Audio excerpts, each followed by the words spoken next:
Hello everyone, in this video I'm going to be showing you how to get Luo Yi in Mobile Legends. So as you can see right here is like the home screen when you first open up the Mobile Legends app. What you're going to want to do is in the top left hand corner, like towards the middle of the page, where you see the little 515 thing there, you want to click on that. And then you're going to see towards the bottom of this screen right here where it says claim, you want to click on that.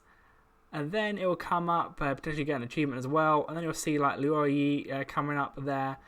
That's the characters. So a new hero obtained. So that new hero character is obtained. Then you can click OK. And then you will have got Luo Yi. And then you can go ahead and use her in game and do all that type of stuff. So leave a like on the video if you are going to go out and do this. Subscribe for more videos like this. Click on screen to see more how-to videos in Mobile Legends and other videos similar. But that's it for now. I'll see you on the next video.